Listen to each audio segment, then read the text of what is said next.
Hi guys! After class ng mga bata, naisipan namin gumala. Naisipan namin pumunta ng Silang. Yes, pupunta kami ng Perlas ng Silang. Matagal na namin tong gustong puntahan. Ngayon lang kami nagkaroon ng time para mapuntahan ang Perlas ng Silang. Medyo malayo-layo nga din to sa tinitirahan namin. Mahigit 2 hours din ang biyahe namin. Hapon na kaming pumunta para hindi na masyado mainit. So, hayun na nga, dumating na kami dito sa Perlas ng Silang. Ang ganda ng weather. Sakto lang talaga yung oras na pagpunta namin. Hindi na mainit. At medyo malamig ng konti dito sa Perlas ng Silang. Malapit na pala kasi to sa Tagaytay. May entrance fee nga pala dito. 100 pesos para sa adult. 80 pesos para sa senior at mga bata. Kids below 3 feet, libre daw. Pero kung kakain naman kayo sa resto, walang bayad, walang entrance fee na babayaran. So ang ginawa namin, kumain na lang kami sa resto para wala na lang kaming entrance fee. Kasi sayang naman. Ito nga pala yung way papunta ng restaurant nila. Ang ganda din, ang ganda ng mga halaman. Nakaka-refresh din makakita ng mga ganitong halaman sa paligid mo.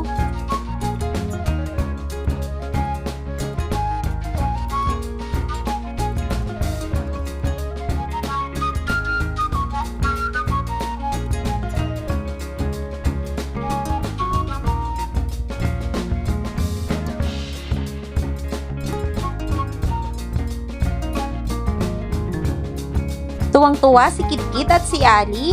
Ang ganda daw ng place. Sa totoo lang kasi, ngayon lang kasi kami nakakagala ng ganito. Dahil nag-pandemic, hindi rin pwedeng ilabas ang mga bata. Salamat sa Diyos at unti-unti nang bumabalik sa normal ang lahat. At nawa mawala na lahat ng virus na yan na nagpahirap sa ating lahat.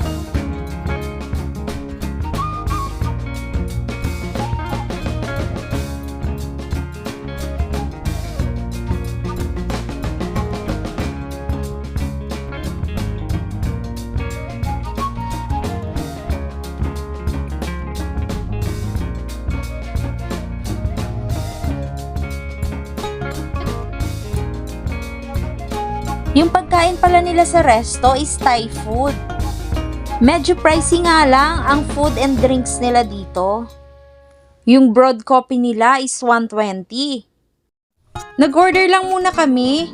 Mamaya na daw lulutuin after naming mamasyal. Wow!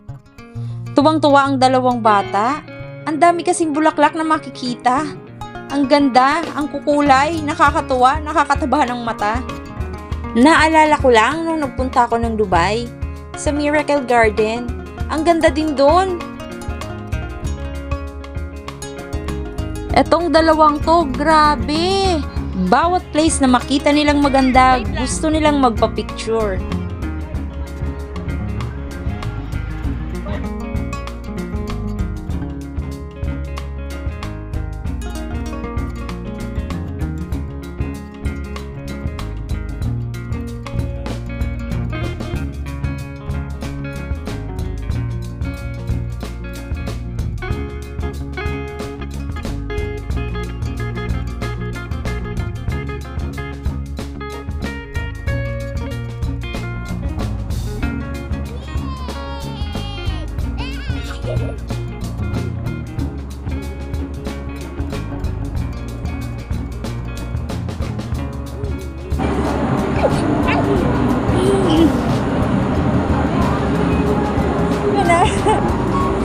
Dali!